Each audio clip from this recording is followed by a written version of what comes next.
Okay, good afternoon, everybody. This is Maria Proestou, the Department of the Navy Acquisition team here from the Pentagon. Really excited to bring together a group of panelists today to have a conversation about some research that's been done on crossing the Valley of Death, which is our favorite topic. Strategic innovation and enhanced outcomes. It really is an exciting time to be in acquisition right now. There's a lot of innovation going on, and we're starting to see a lot of the tools that have been put in place over the last 5 years or so with acquisition reform being utilized to try and speed technology transition. And so we've got our panelists today that are here to talk about their papers have put some of these tools into use or have used some of these tools. So we've got, Justin Fanelli, our CTO, will be talking about some of his experiences with driving the Valley of Death, as well as John Camp and Jen Dougherty will both be talking about different perspectives that they've seen. Jennifer will be talking about her perspective on DIU as one of the new instruments that we've been using in acquisition to great effect. And John will be talking about some of his observations on how to speed to change and leveraging the industrial base and how we can harness time in achieving innovation. So, we'll go through their panel, their discussions on this panel, and then Jessica Jones, we're delighted to have her join us from our Global Technology transformation team, who will lead a few thought pieces for us to think about before we get into the Q&A. And so, with no further ado, I'll turn it over to Justin Fanelli to talk about his presentation. Thanks. Good morning, West Coast, and good afternoon, East Coast. Everyone can hear me? All right. We've heard about this Valley of Death for a long, long time. And it's something that a lot of us have taken a chunk out of. We've spent years and a lot of blood pressure medicine on pulling winners through and figuring out what great looks like. And so we wanted to study what was truly working. Next slide. I think most people are familiar with the problem, but I want to level set a little bit. Technology's pace, as we've all seen, is increasing drastically. The pace of software lifecycle has more than 3x'd in the last decade. And we have, as Ms. Proestou mentioned, a lot more authorities. We have similar and different friction than we have in the past. And so the question was, what is required in these times to move at the speed of mission? This is from the perspective of large acquisition. And so Jennifer will talk about DIU. John will talk about DARPA. Those are traditionally earlier stage and push disruptive change. Those are hypothetically the quarterbacks of the ecosystem. Here, we are talking about the receivers of the ecosystem. We sometimes start new capabilities within PEOs, but in this day and age, what is more popular and more effective is catching new technologies by and large. And so we looked at specifically Program Executive Office Digital. There are a handful of Department of Navy PEOs that moved to a portfolio construct that was largely led by Ms. Proestou. And what we did was we broke down from program offices into portfolios, 8 in number, to change the way that we're delivering. The tongue-in-cheek phrase that we use is we've moved from pets to cattle.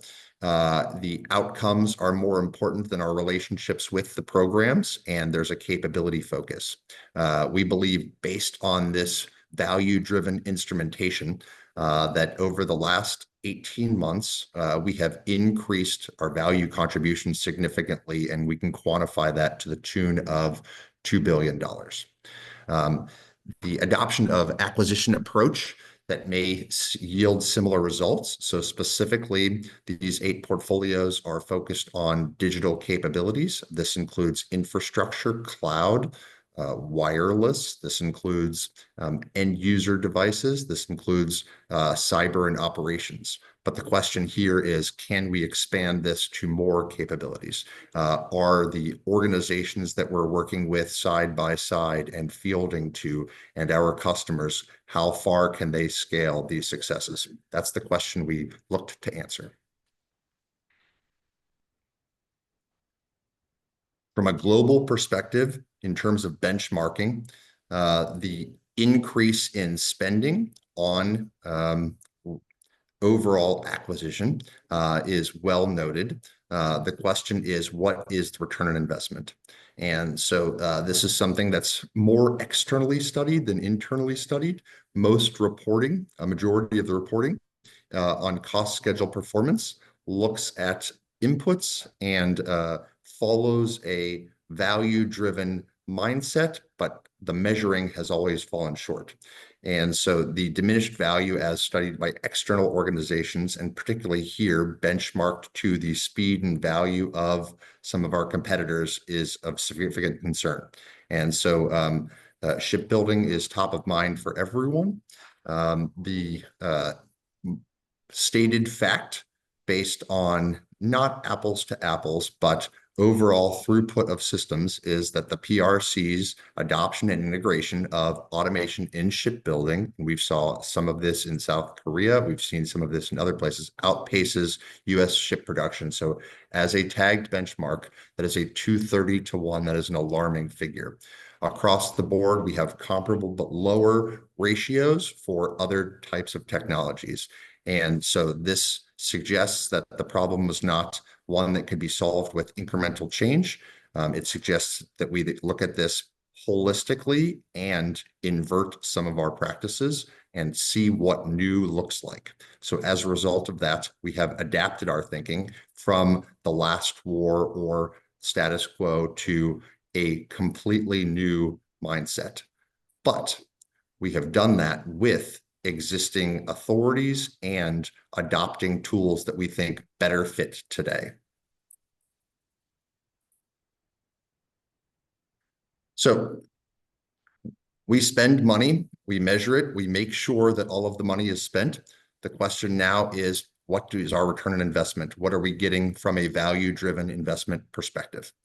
And so we explicitly and ruthlessly operated with value as our driver and our prioritizer.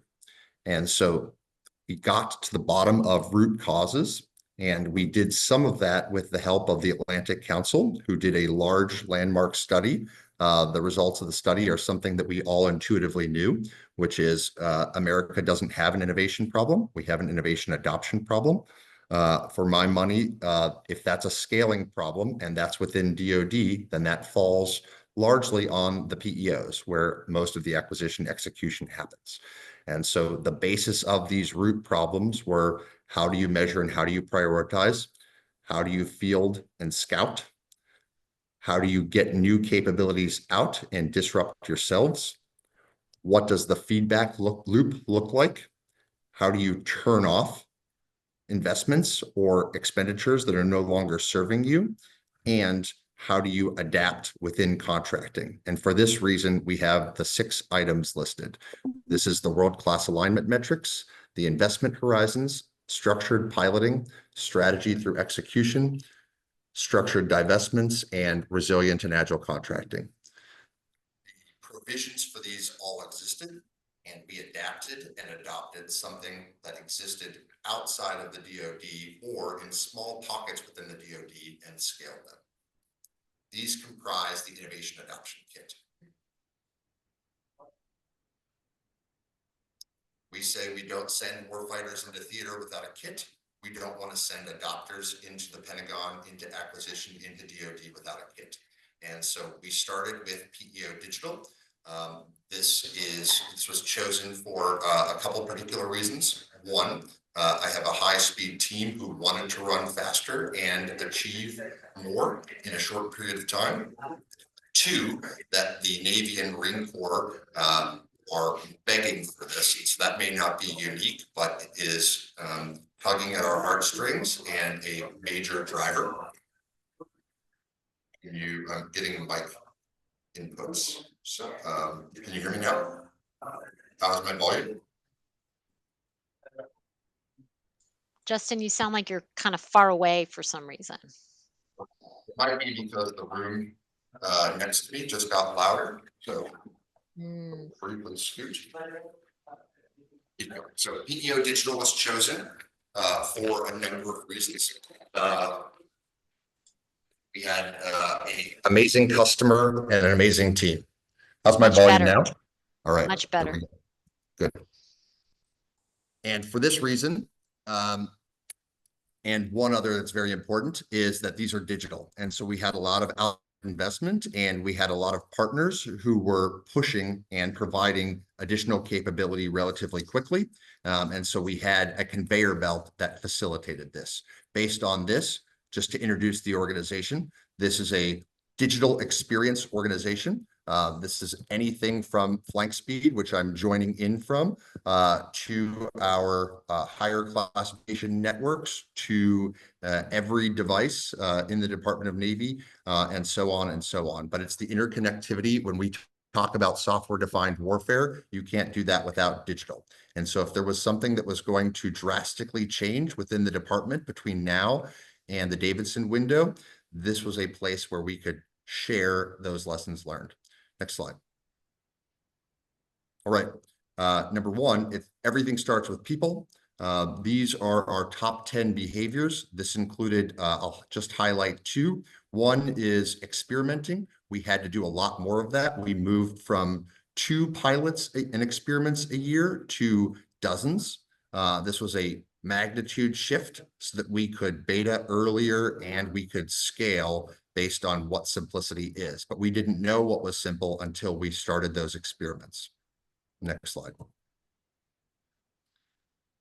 This is our denominator. So across the board, everyone is familiar with KPIs, KPPs. They're 120 years old. They're industrial age. They serve the industrial age very well. If you know exactly what you want, a key performance indicator is helpful.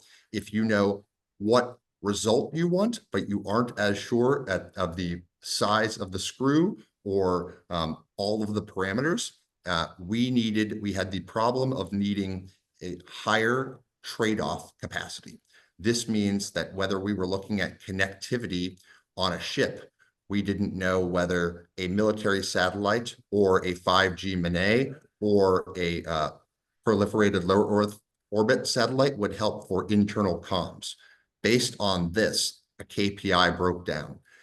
We moved to outcome-driven metrics so that we could widen the trade-off space based on surveys with customers, based on surveys with 4-stars, present and retired, and then based on talking with the C-suite of the Fortune 20, we came up with these 5 outcome-driven metrics and thousands of operational metrics underneath them that cascade up. We said all of our decisions at the execution and the prioritization level will come down to user time lost, operational resiliency, adaptability, how fast can we move, think Ukraine, customer satisfaction, because they're at the heart of this. This factors into both time lost and workforce morale, and then cost per user. Not that we're trying to drive that to bargain basement, but we want to know from a trade-off perspective, are you increasing or lowering the overall cost to our users? That determination, those metrics are used as the basis for when to move from Horizon 3 to Horizon 2, when to move from Horizon 2 to Horizon 1, and when to move from Horizon 1 to 0. So those are the overarching denominator, and they keep us focused throughout the portfolio on what's important to the user. Horizon 3 is scouting. This is something that we are using and widening the number of players on the field drastically. We used to work with 200 companies. Now we work with over 2,000. Some of them we're giving money directly to, and so that has increased because we have an amazing ABP and because we have more outreach than we've ever had. This means hundreds of billions of dollars of external capital are pouring in for us to leverage as opposed to footing the bill on that. The scouting of that, I'm at InQtel right now, is based on how we push through. Then into piloting, which we're going to talk about, scaled production, and then divestments we're going to talk about next. All right. This means that as we move through that life cycle, we are fast tracking the whole way, and it is an integrated feedback loop. Horizon Zero is at the heart of this. The Valley of Death is based on what happens within that POM cycle. Most companies and most capabilities are dead if they have to wait 3 years. And so we are now asking them to identify within Horizon 3 what they are going to take out of Horizon 1 and retire. This is a game changer and has unlocked in-year and out-year capital. Next slide. Our findings are across 21 pilots, an ACE team using these tools have completed pilots 105 times faster and produced 25 times greater outcomes than the traditional method. We have formed a K-curve of the new way of doing business versus, and we ran pilots doing the old way to show the difference between the two. So we've done A/B testing where strategy through execution and all of the plays were used versus not, and the results are clear. Our methodology in the background was we have executed this now twice in terms of iterations and then 21 times in terms of depth. We have adjusted the baseline metrics. Our observation, our action phase, and our reflection phase were involved outside groups for independence reasons, and we have made adjustments and continue to run this process in execution. Time. That's great. You made time. Okay, well, I think we'll go ahead and pivot to Jennifer, I believe is next up.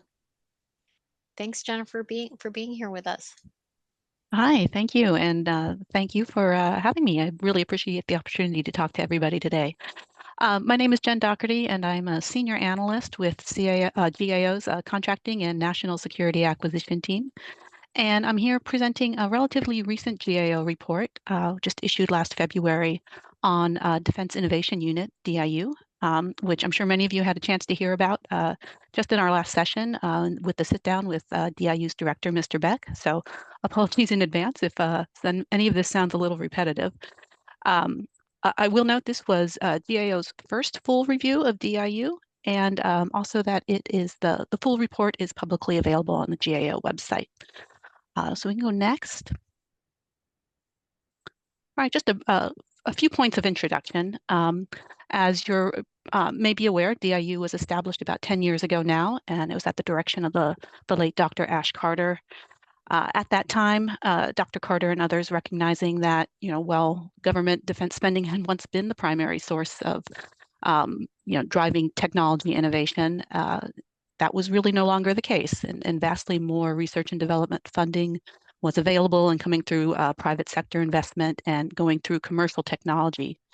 And it was this perspective that DoD needed to have better opportunities to leverage those investment and access to the commercial technology, particularly the pieces that could best benefit the defense technology and help DoD maintain its advantage. So with that, DIU was created to, really reestablish connections with commercial tech companies and startups, ones on the leading edge in places like Silicon Valley, and to find ways to bring those innovations into the defense sphere and to do so quickly. So that was to get things started. A little more recently, 2023, DIU announced plans that, as Mr. Beck described, known as DIU 3.0, to increase DIU's focus, not just on the speed it's bringing the technologies into DoD, but bringing technologies in that can scale and scale to meet DoD's biggest problems. Several other related changes were happening at DIU in this time frame, some of which we'll touch on during the presentation.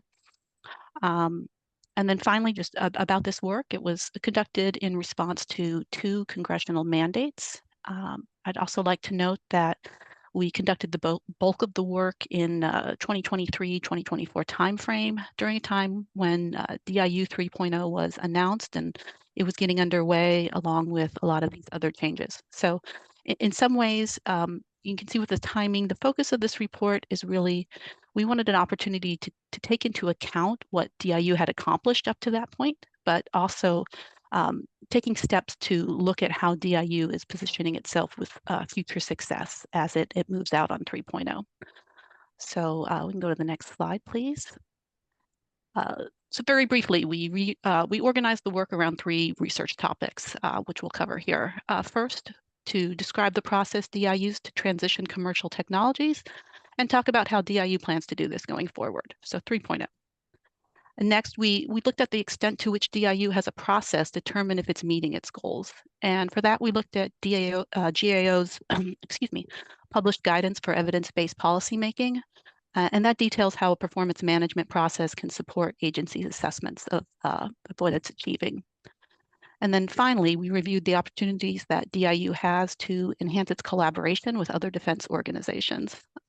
As many of you are aware, the last 10 years or so, a very large number of such organizations have been established throughout DoD and the services. We had a chance to meet with several of them and appreciate their insights. As part of this, we talked about the role that DIU now has in coordinating a number of these efforts. So next slide. All right. Alluded to some of this before, and I think this kind of covers a little bit of what was in Mr. Beck's presentation, but just to set the scene a bit. So 2015, DIU was established based in California to reestablish connections with technology companies.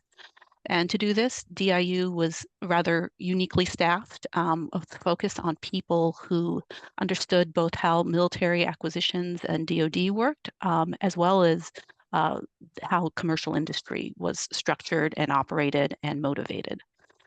Shortly thereafter, just really in that next year, 2016, the next phase of DIU was launched. And through that, DIU established the acquisition mechanism that many of us are familiar with, the Commercial Solutions Opening, CSO, and began to use it to make it easier to bring these commercial technologies into work with DoD. I'll cover the CSO process in just a sec, but want to note that it's based on DoD's other transaction authorities for prototyping. So it's intended to reduce burdens for non-traditional contractors. And if you recall, in this time frame, OTAs were a very new, relatively new tool. So DIU was taking a lead in working on this effort to some extent. And then finally, DIU 3.0, as we just discussed. No, that's okay. Let's go to the next. So taking a look at this first piece, DIU's process for transitioning commercial technologies. As it moves to 3.0, DIU plans to continue to use the longstanding CSO award process, but it plans to increasingly work with transition partners to ensure the prototypes can scale. So I'll just briefly touch on a little of the details on CSO. The overall process which it fits into starts with DIU, working with a partner or multiple partners to identify a problem or a problem set, and based on the knowledge and engagement with commercial sector, determine if it's something that a commercial technology might be available or suitable for. If that's so, then the CSO is used, the acquisition mechanism, and it's able to make it easier for commercial companies to come work with DoD because it's faster and closer to how the private sector works. So DIU will post a solicitation that seeks solutions to the stated problem for a short period of time, typically less than 2 weeks. The solicitation will ask companies to submit brief responses, a short paper or slides, similar to what they would be familiar with working in private sector, and with details on how the company has a solution for those problems. The responses are evaluated with DIU and their partners, and selected companies are invited to pitch their ideas.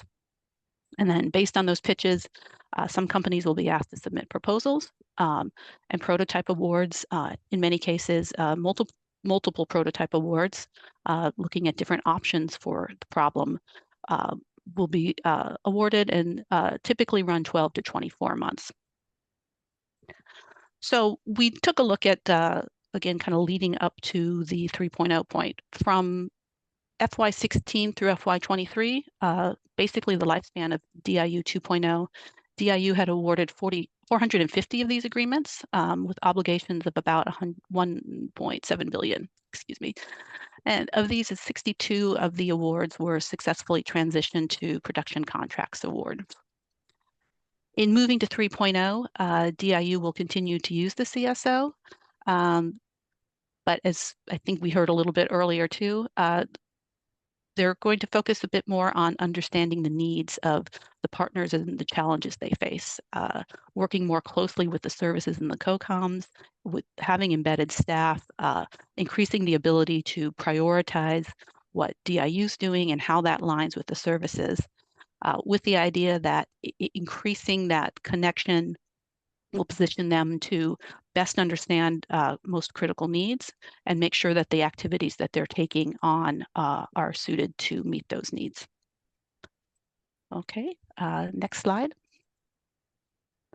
The second research topic we looked at, in short, how will DIU know if it's making progress in achieving its goals for 3.0?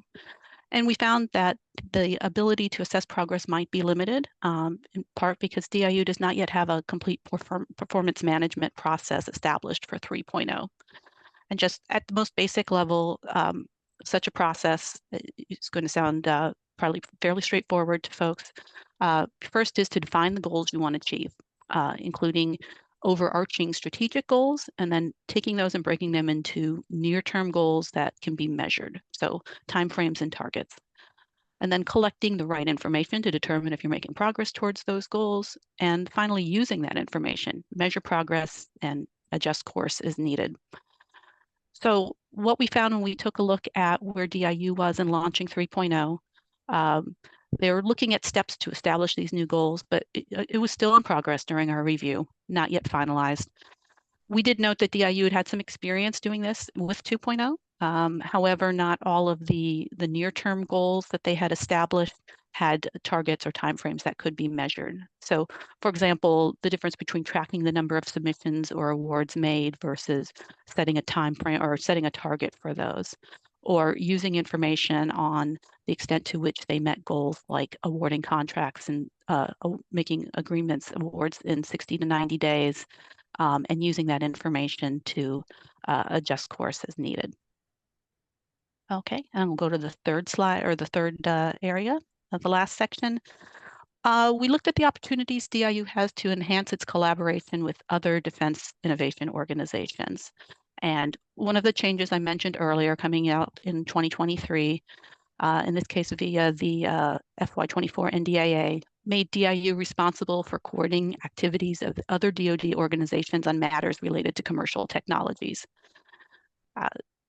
As part of this, DIU stood up the Defense Innovation Community of Entities, or DICE, actually very soon thereafter, to identify and prioritize opportunities that existed to address problems that all of the organizations might be facing.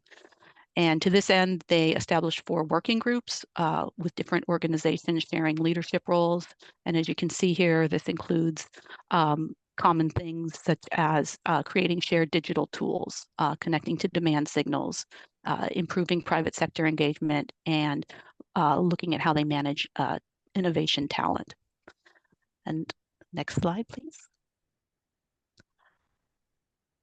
And so we took a look at how DIU and DICE's collaboration worked. And to do this, we looked at published GAO work that identifies 8 leading practices for interagency collaborations. We compared them to DICE's activities.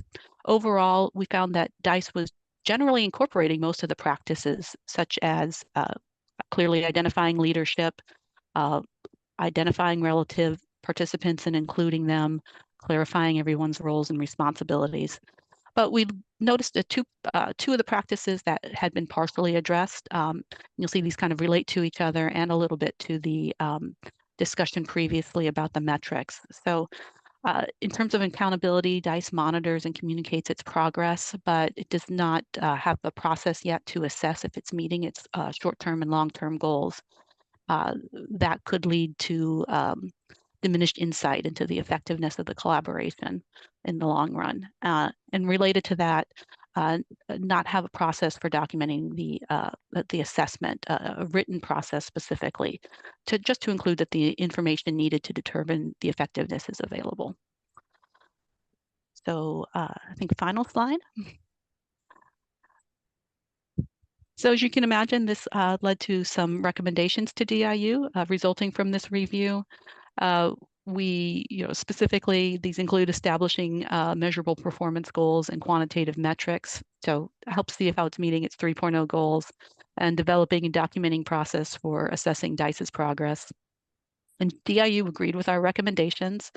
And as I mentioned, this report came out relatively recently. And so we are looking forward to working with DIU further to see what steps they're taking to address the recommendations and move forward.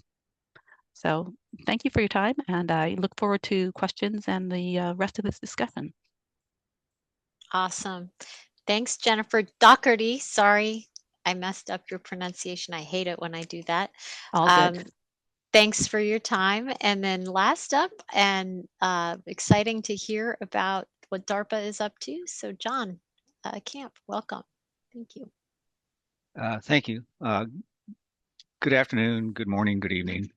I'm John Camp, and I'm currently a special assistant at the Defense Advanced Research Projects Agency to the director. My background is that I'm retired Navy, center myself here, former Naval submarine officer, former Navy and DARPA program manager. I've got extensive experience in operations and maintenance, program management, research and development. Got a doctorate in engineering management from the George Washington University, and I have a few papers in the repository at Postgraduate School. Today, I'd like to give you a few remarks on some recent process innovations that we tried here at DARPA, really intended to lower early stage entry barriers to the defense market and to survival in that market. Next slide, please. So first, a disclaimer, right? This research was developed without any funding or support from the Defense Advanced Research Projects Agency.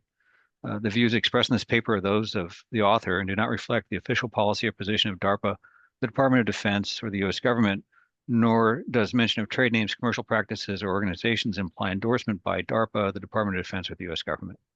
Next slide, please. So I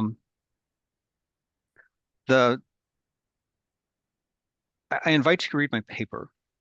It provides an overview of common views of the defense industrial base treated as a market, and a review of factors that people normally ascribe to being barriers to market entry and barriers to innovation. I use Porter's 5 forces model to frame the problem and kind of use that as an organizing principle. As a reminder, the five forces are degree of competition, existing competitor rivalries, threats of substitution, buyer bargaining power, supplier bargaining power, and threats of new entrants. Those first 4 forces really organize the barriers to market entry. And so in this slide, what you see are common results that are attributed in Porter to those forces. And you'll see things like economies of scale, right? As the volume goes up, the unit price goes down.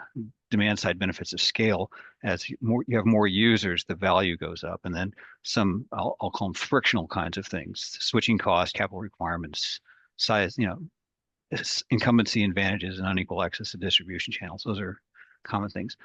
Going to the next column, the middle column, I look at that as a DoD view. Some A&S in 2022, but really it's more of a seller or a view of barriers to entry, and they should make sense to people. Low margins, unpredictable demand, and then there's restrictions in non-defense markets. But then there's things in there that kind of hint to some of the uniqueness of the market. right? Uh, Basically, unique materials, quality standards, bespoke requirements, uh, supply chain capacity, things like that. So there's some unique factors in there. And then the last one on the right is kind of an industry view, at least from the small business side of the buyer, And so what you're looking at there are things that are perceived as barriers to from the entrance side, things like um, time to award, complex procurement practices, federal budget processes, cash flows, non-compliance risks, contracting burdens, and lack of institutional support. So the point of all that is that there's several ways to organize these, but they really break down into economic or structural barriers and behavioral or strategic barriers. You can kind of organize them in that kind of a note. The thing that I want to bring up, especially harkening back to Justin and Jennifer's notes, is that being at DARPA, we think a lot about technology and technical superiority, and that's important, right? And so in early stage, we put a premium on finding and creating technological superiority, right? But technological superiority is not enough. Okay, it's the services generally, if they don't know how to use something, we can have all the great technology, but it's not useful. And so we've got to go from, part of this discussion of what is in that valley of death is we have to be able to translate this innovative capability that we're developing, this technical superiority, into something that somebody can describe as a capability, and they can transform into a requirement, and they can arrange the resources and the effort to organize, train, and equip forces to actually execute and deliver that capability. And I think we sometimes get so excited about the technology, we miss the fact that to make it real, the services have to say, well, here's how we're going to use it. All right. The other thing that happens with this kind of a view is that we tend to have, because of this technological superiority view, among other things, we tend to have premium products with limited alternatives, and so there's few substitutes often for the products and services that we deliver. I mean, when you look at some things like submarines or some of our high-end fighter jets, you find out that they're really pretty exquisite and amazing platforms, but it's hard to have something that's an alternative. And so product substitution and substitutability become issues that you're going to deal with, right? There was some talk that Jennifer had about demand signals. So entrance to the market, you have to ask yourself, well, how do you normally determine what a demand signal is?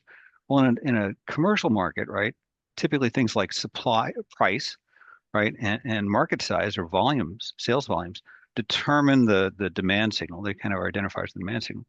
But both price and volume of sales are constrained in the defense market by factors that constrain the seller and the buyer. Things like budgets, procurement objectives, production capacity, things like that. And so you have to have a process in place to recognize and agree to what the opportunities are for both the buyer and the seller. And one of those things becomes, understanding what the capability requirements are. The end result of this is, market entry, advantage incumbent. Would you go to the next slide, please? Right. Innovation has a similar kind of a flavor. Note that innovation barriers, again, I've got from a defense view and from a public view and from an organizational view. I'm not going to read through all those. But they look similar to market entry barriers, and you can kind of lump them into similar sorts of categories where you're looking at things like a status quo, an inertia. You'll hear people sometimes talk about where people want to keep things pretty much as they are. And then there's, especially in the Bloomberg and all list, you'll see a lot of cost burdens, specifically around security, that reduce that increase the friction or difficulty of innovating. The big difference, though, with innovation is really a notion of the acceptance and assumption of risk, and the acceptance or assumptions of something we don't talk about very often, which is failure. if you're truly doing research, you're going to fail once in a while, especially if it's high risk, right? And so when you look at these two tables together, and they're in the paper, so you can ponder on them at your list. What you come to is a notion that this defense market, right, is continually adding new entries and new entries and entrants are leaving. But what you're seeing is a lot of forces that are driving you to a certain sort of homogeneity of suppliers, which makes innovation more difficult in transition, taking a technology from an ideation or innovation to a capability more difficult. Walter talks about that in his paper. And so as you go through, you have to think about what structural barriers and I'll say behavioral barriers are in place to create that. If that's true, you know, that we have this homogeneity and stuff like that, then how do you treat that? So the solution ends up being I have to increase diversity of suppliers. I have to increase the diversity of options that are available, and I have to make the transition of technology easier and change if you will, the patterns of innovation. That's if in fact the thesis is correct. I'll skip there's a discussion in the paper how an entrant might consider or perceive the opportunities in the defense market and look at what those signals are. It's based on USAspending.gov data. The key takeaways that you ought to have are that you know, and this is not to knock the members of the defense industrial base or the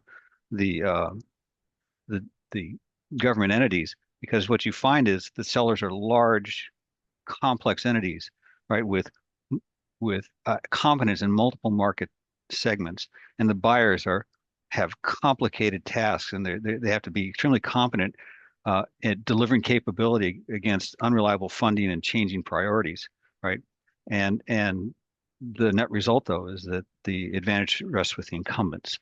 Would you go to the next slide, please? So the realization that you come to is that new entrants are going to have to be coming in at places where there's not competition existing. That typically is in the small business market, and that's shown out in the literature. Most of the entrants into the market are small businesses. They enter and they exit each year, right? And these two graphs summarize data from SBR.gov, and what they really are the phase 1 and phase 2 DoD awards in those fiscal years. And with the exception of 2020, when COVID was kind of an anomaly, in 2025, when I drew this data, it was a continuing resolution, so there were hardly any SBRs. You see that, and on the right, what you've got is a denoised 3-year average. You can see that basically the phase 1 awards are roughly constant, and there's a slow upward trend in phase 2s. So that tells you something about the way that the market's behaving. So if you go to the next slide, please. Diving a little deeper, what you find is that, so this is the same data presented differently. I look at phase 1 and phase 2 awards over this time, and what you see are the total number of awards by the fiscal year, the number of unique firms that received an award, at least one award, and how many firms received no award. And so what you see is basically year over year, it's about a 1 in 5 chance that a small firm that's in the defense market, right, would receive a small business award. And so the challenges that you come up with pretty quickly is that as a small business, it's time to sales, and then cash flows. How do I make those two things happen? And that's in advance often of an explicit capability or requirement. So others are solving the problems for existing systems. Now we got to talk about how you do it for other platforms. So how do you reduce time to first award, and how do you make a small firm into a going concern.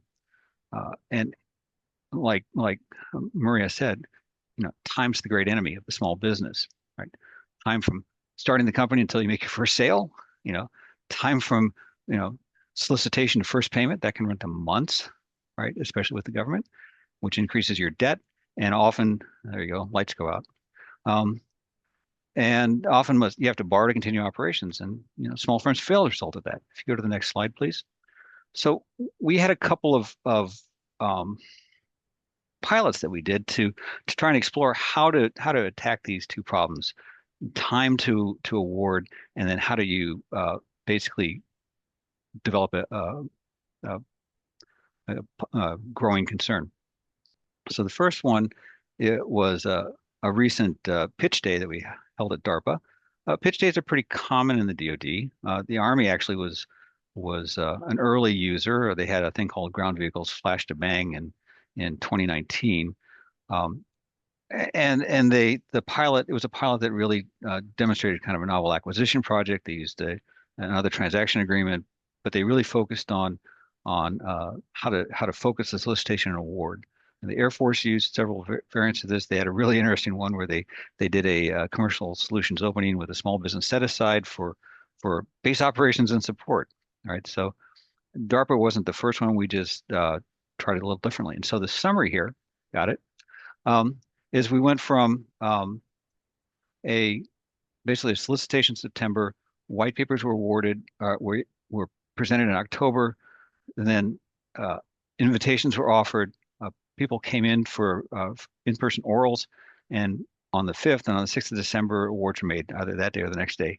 Of 77 people invited to attend pitch day, 42 awards were made, with nearly 70% being first-time performers. Next slide.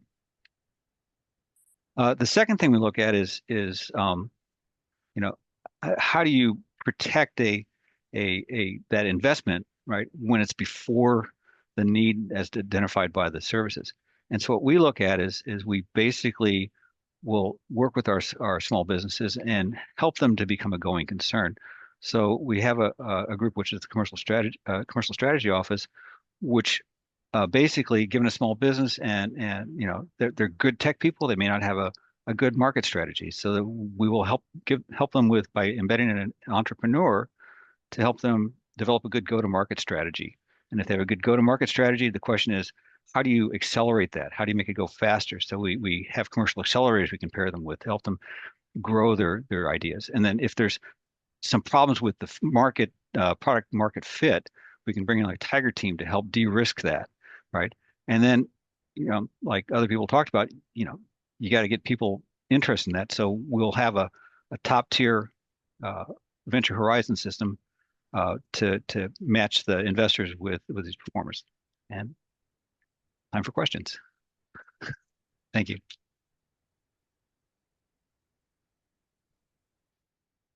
That was great. Lots to think about.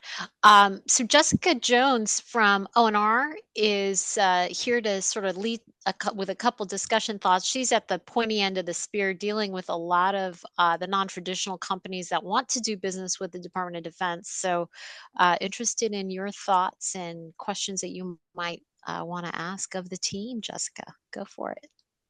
Good afternoon, everyone. My name is Jessica Jones. I am Deputy Director at Office of Naval Research Global TechSolutions. Here at TechSolutions, our mission is to accept requests for prototypes or problem statements from any sailor or any Marine, and to work with the DoD labs and affiliated universities to deliver high fidelity prototypes in 12 months or less. I come to ONR Global from NSWC Dahlgren, where I worked in basic and applied research. So all of the talks at the symposium and on our panel have been interesting and right up my alley. Today in our panel, we heard about how DIU is reaching out to businesses in new ways to get capabilities to the warfighter rapidly, about different barriers to adopting innovation, and from what might be keeping people from joining the defense industrial base, how the use of different frameworks and value focused approaches can help improve our processes. And all of the talks spoke to the need for us to look at how we source innovation and how we enhance our processes to get to where we need to be in a world where technology is rapidly changing, and every day it seems like we're closer to what the leading edge used to be. Now it's right at our footsteps every day. The importance of getting capability to the warfighter from the lab is more important than ever. So soon we'll turn everything over to you, the audience, for questions. So I just wanted to share a few things that I thought about as I read the papers and as I listened to the briefs today. One of my favorite points was about risk and failure. So how can we as the DoD Innovation Enterprise help everybody become more comfortable with high risk and with failure? Both John and Justin spoke about the barriers related to innovation development, delivery, and adoption. How are these barriers related, and how do they overlap, and what can we do about it?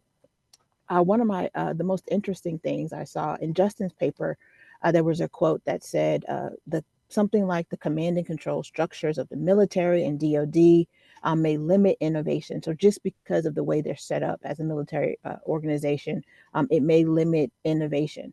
With this in mind, and thinking specifically about the labs, the warfare and the warfare centers, because that's where I come from, how are the barriers to innovation, development, and adoption compounded?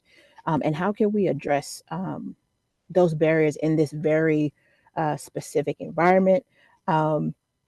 And about related to DICE, my question is, what would it look like for DICE as an organization to work with industry partners or with what DIU, how they would work with industry partners? With internal DoD programs to help facilitate that rapid prototyping. Finally, we know that across the DoD, every program manager or every lab manages their portfolios differently. What would it look like to begin to transition everybody to some of those same frameworks that we discussed? So these are just some questions to get us thinking. Some of the things that popped into my head as I was reading. I have a lot of notes and highlights. So now I'll turn everything back over to our chair and the panel to discuss these questions and others from the audience. Thank you. Thanks, Jessica. I can go first. So on your point about risk, what we intended to prove, and I believe quantitatively have, is that playing to win is more effective than playing not to lose. And so there's a psychological safety associated with playing not to lose. Maybe I won't step on any eggshells, but it turns out over the long run, when the N is high enough, that playing to win far exceeds in terms of results. And so what that might look like is if everyone is measured on outcomes independent of process, and we have a better feedback loop on what is working and what isn't. By widening the funnel, increasing the shots on goal, in some cases to an order of magnitude or more, then we are getting more creative ideas. It's less about the inputs and more about, if we are judging on the back end, if the outcomes are coming to fruition, then a wide funnel solves most of those kind of internal working problems. We can talk about hierarchies and structures next. So let me talk a little bit about that risk problem. One of the challenges that we have oftentimes is that we collectively in the DoD, not DARPA's a disruptor, so but collectively we tend to think that once we start a program, it should succeed, right? And so one of the big problems we have with assuming risk, and I think we need to differentiate between we as an organization manage risk, we operationally, right? But from an acquisition point of view, we don't want these things to fail, and so we want to deliver that capability. So there's an institutional inertia that says you can't have, if you're going to deliver this capability, you can't have this research fail. You need to differentiate between the capability and, basically you got to do some exploration and find out what does and doesn't work, and so I think that's one of the big challenges we have is that fear that that assumption of risk carries with it an innate expectation that if you're really doing high risk, you're going to have a lot of failures relatively to what you would have if you're now in an engineering problem and you now know, the science and engineering of how to deliver a capability. And that's okay. That's the way it should work. Over.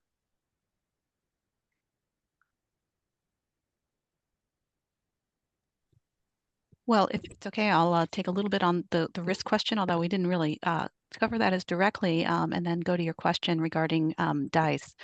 So I think one of the points that we heard in the course of our DIU review, and this was connected to more the 2.0 segment and how they looked at risk in terms of technology transitioning or the prototypes transitioning. And I think one of the numbers that was kind of thrown out there was at one point a measure was roughly 50%. That was kind of what they expected for a transition rate, which is pretty consistent with where DIU landed. But it was also the thinking behind it was, we don't want it to be 100%. That's not taking enough risk.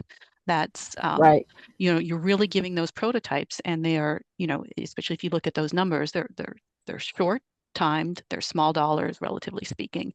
You're giving them a chance to see if they work and if they meet the needs or not. If they don't transition, it's okay. That's a risk worth taking.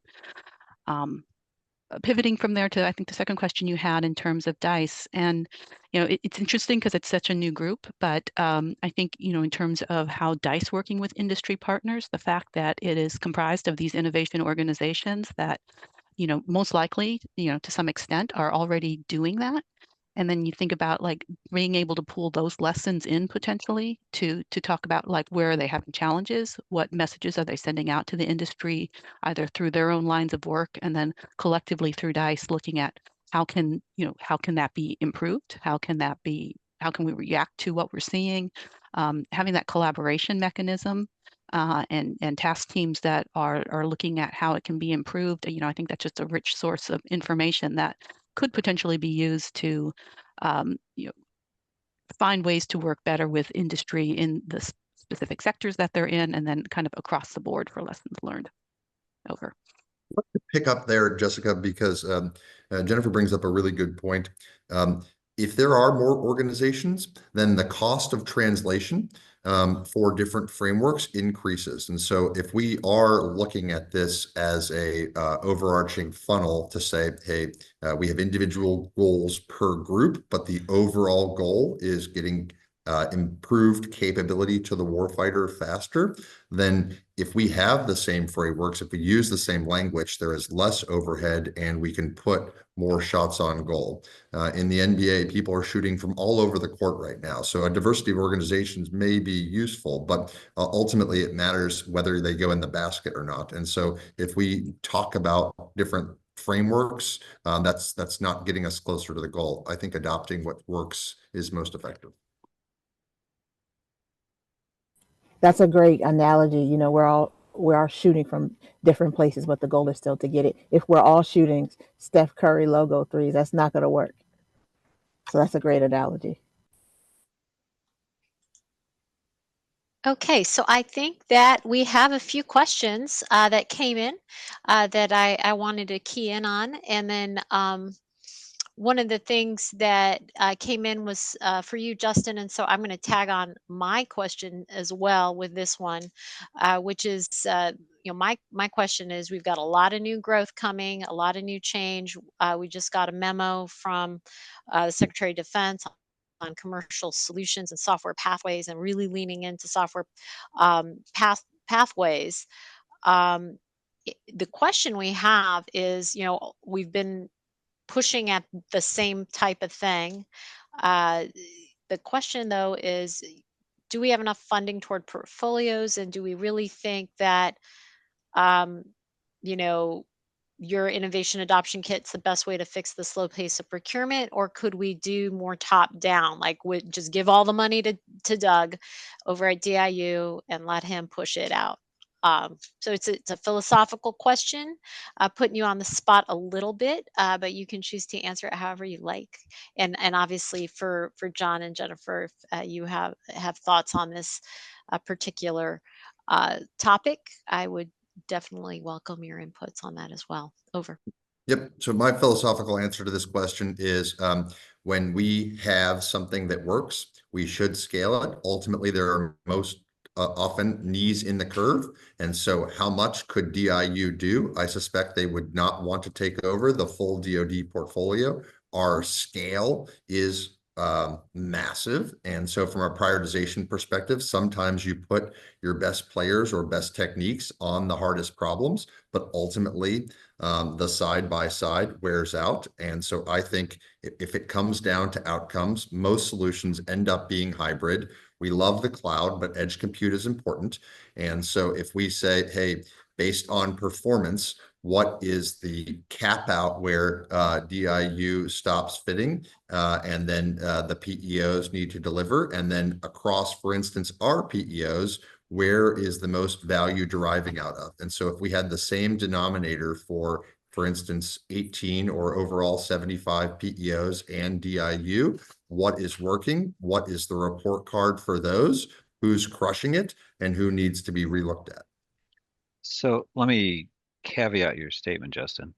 Um, Commercial solutions work when they can substitute for a military function and give you that uh, a substitution or alternative. If there, sometimes you need that exquisite solution, and so there's a trade that needs to go between, shall we say, dual use technology that has military capability and things that are exquisitely military. And so, while I'm a fan of commercial solutions, and commercialization is an important way to scale, it you'll have to decide at what point commercial solution is not sufficient to meet the capability, and that's really part of the services remit. Over. Wholly agree.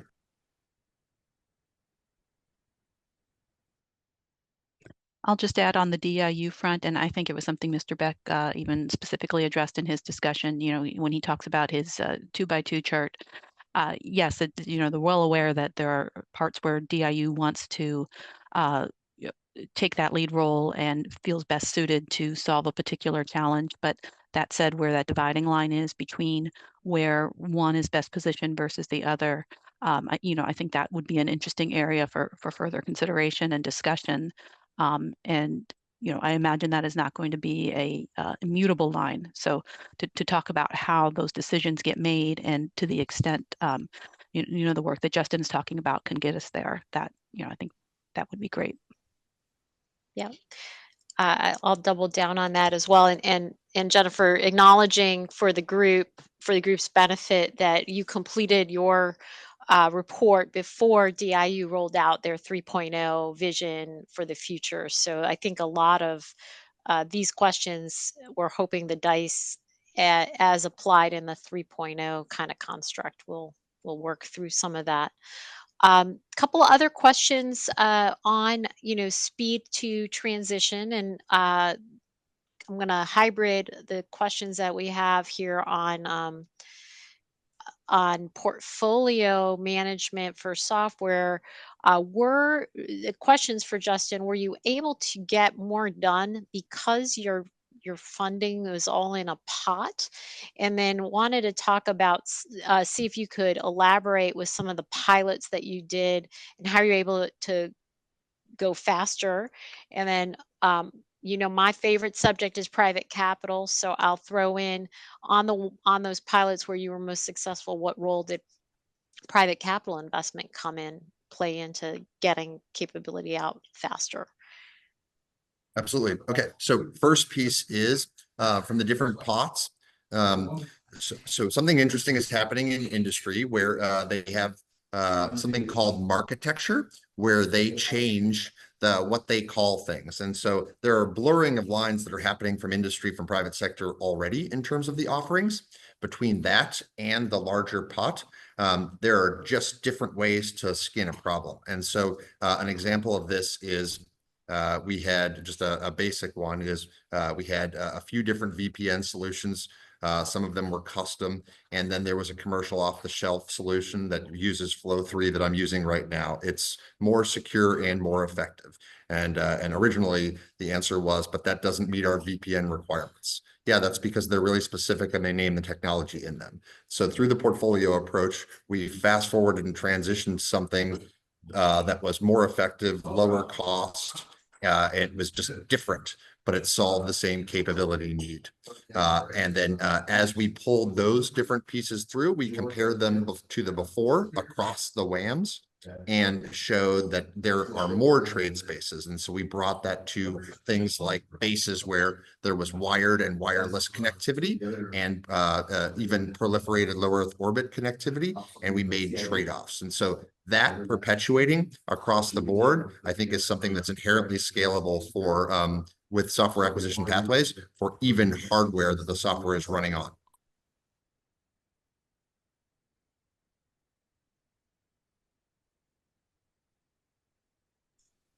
Thanks, Justin. Okay, so Jen, there's a question for you on the fact that your assessment of DIU's effectiveness. We still see that their days to award are still well above their 90-day goal. Do you think that new metrics are being put in place to speed them along? Where do you think that the community's at on that? I'm going to take some guesses here because yes, as you referenced before, some of the timing of our work, the goals for 3.0 were still being finalized. But yes, I imagine that is a consideration.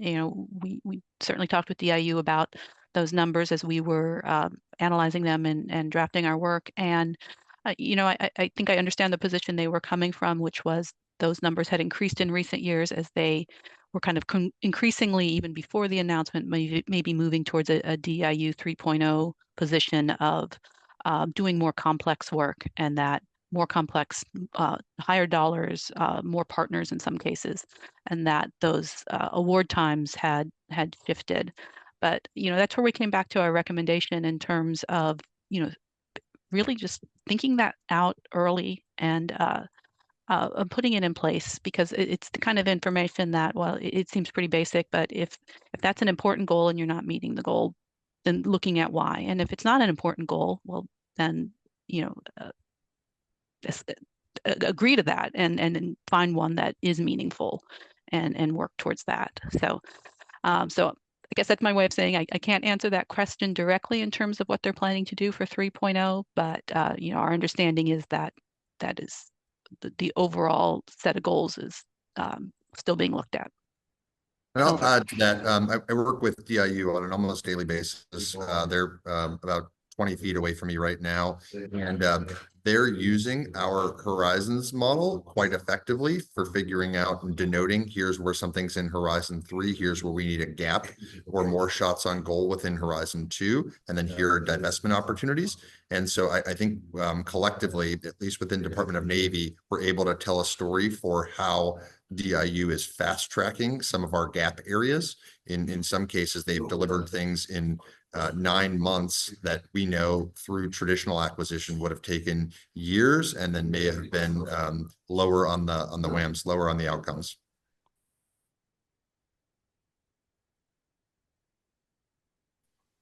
Okay, so we have a question also in the Q&A on how do we make Navy SBIR more effective. So I'm gonna see if John wants to take a stab at that, and then I think that Justin, you use SBIR as a tool to help you execute your mission as well. So I think we'll try and do that, and then of course, as you all know, I have a SBIR initiative for the Navy that we just rolled out. So I think I have an answer for the question as well. So go ahead, John. Yeah. Oh, thank you.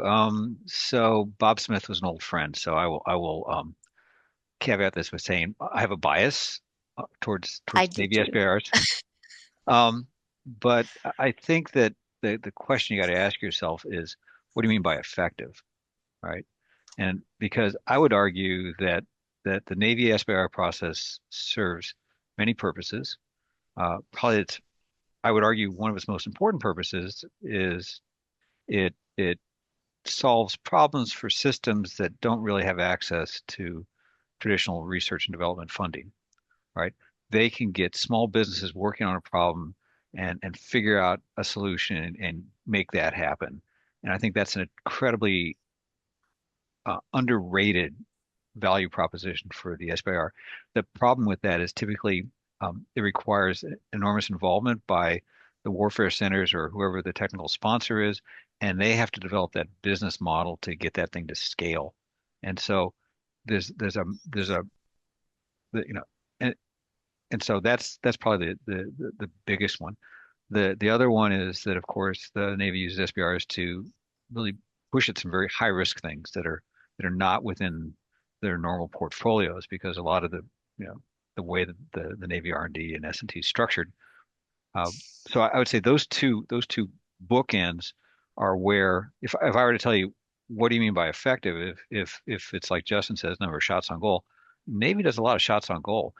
If I would tell you that from my point of view, effective means that it's available for use by the Navy.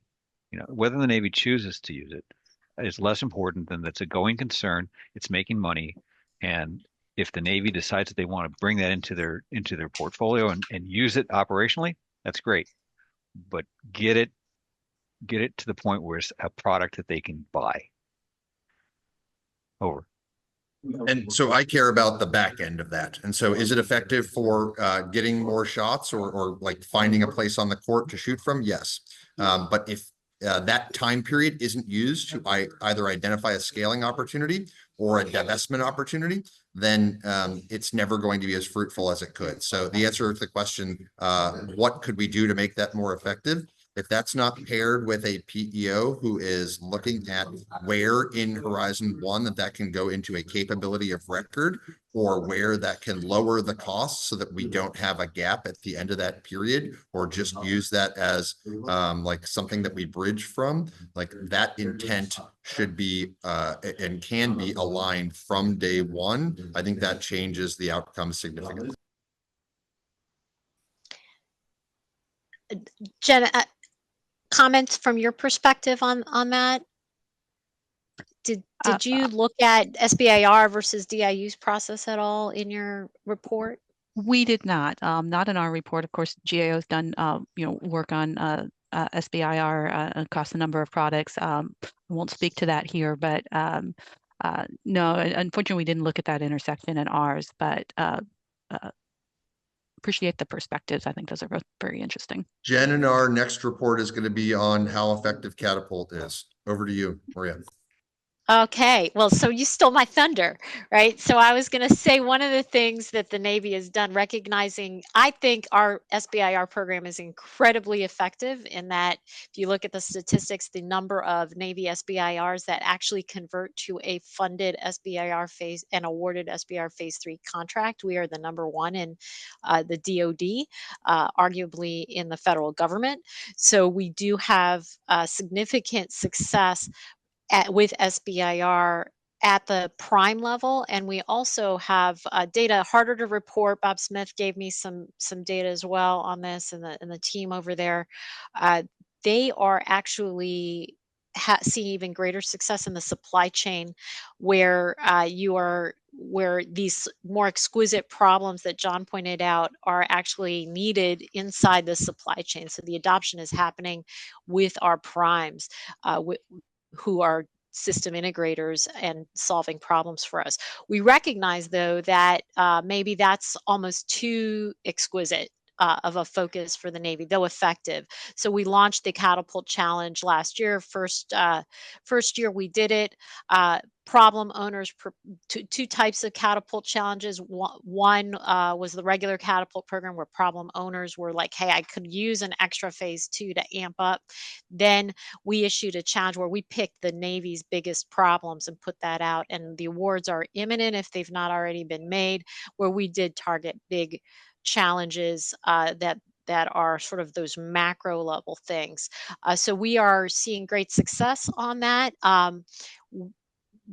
Always looking for opportunities to improve, but I think the goal is to get more capability transitioned and get those phase 3 contracts awarded, and pairing up with problem owners, I think, is the key to that. It's one of the tools in the toolbox, but not the only tool to get technology transition. I think we're about a minute from time. I will stop talking. Jessica, did you want to make any last remarks before we thank our panelists from your perspective? No, I just want to say that this was a great conversation. It's always great to hear how other corners of the Navy and the DoD are approaching the problem with transitioning capabilities to the warfighter. Like I said, at TechSolutions, that's our main focus. You know, we go from idea to solution, and look at the news, and now is more important than ever to make sure we're getting that done. So thank you to you and to the panel. This was a great discussion. Thanks, Jessica. And thank you to our panelists, and thanks to the NPS for once again hosting an awesome acquisition research panel for this year's symposium. Thanks for joining us all.